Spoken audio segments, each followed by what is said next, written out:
Assalamualaikum warahmatullahi wabarakatuh. Alhamdulillah, assalatu wassalamu ala rasulillah, amma ba'du.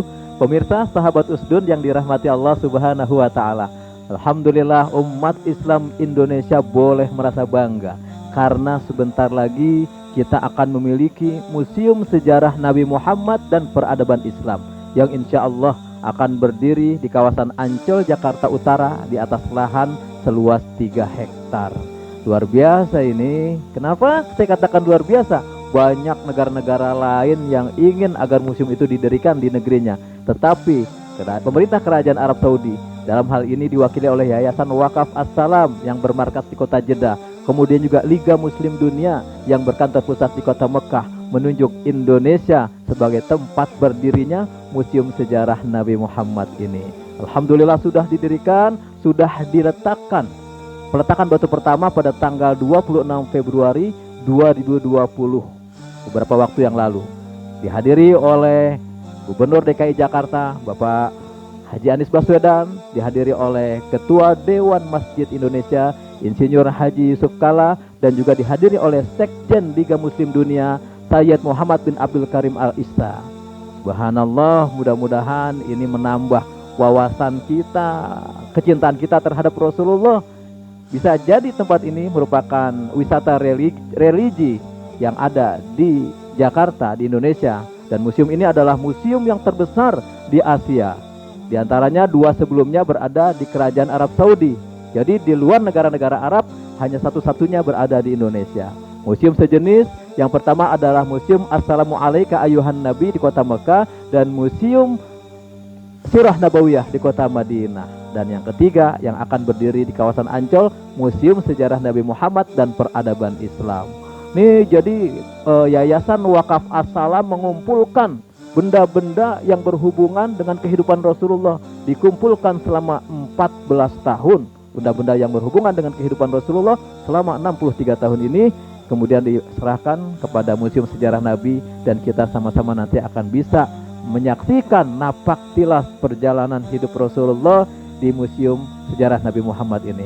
Mudah-mudahan kita doakan pembangunan museum ini berjalan dengan lancar. Walaupun beberapa waktu sebelumnya sempat ada demo kecil yang menolak didirikannya Museum Sejarah Nabi ini dengan dalih menolak reklamasi Ancol. Padahal dua hal yang berbeda.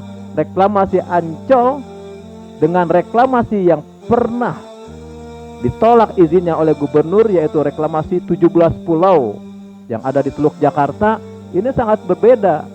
Reklamasi Ancol yang di dalamnya dibangun Museum Sejarah Nabi dan Masjid ini, itu dikeluarkan izinnya oleh gubernur dengan keputusan gubernur nomor 237 tahun 2020, dan tujuannya adalah melindungi warga Jakarta dari bahaya banjir.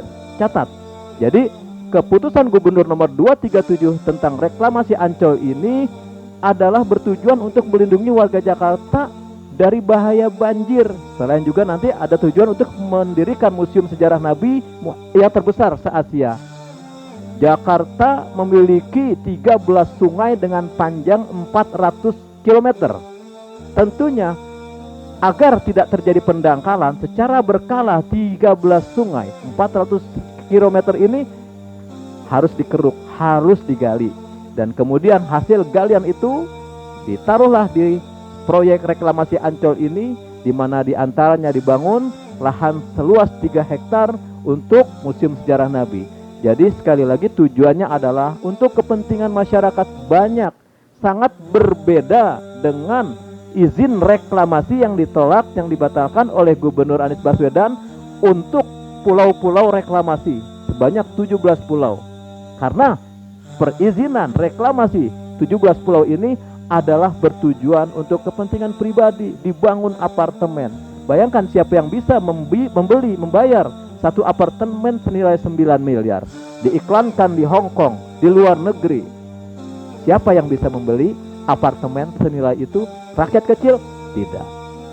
Bahkan bisa jadi kalau pulau-pulau reklamasi itu jadi terlaksana, kita mau ke sana pun harus mendapatkan izin. Jangan-jangan harus mengeluarkan visa di sana. Nauzubillah. Jangan sampai hal ini terjadi, ada negara di dalam negara. sekali lagi kita abaikan.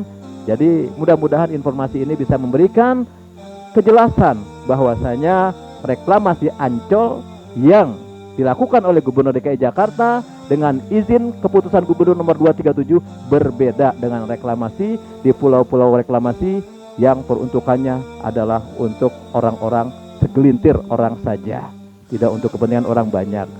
Semoga tayangan ini bermanfaat, bukan bermaksud untuk mendukung siapapun, tetapi untuk memberikan informasi yang berimbang kepada masyarakat. Wallahul muwafiq ila aqwamit thoriq. Assalamualaikum warahmatullahi wabarakatuh.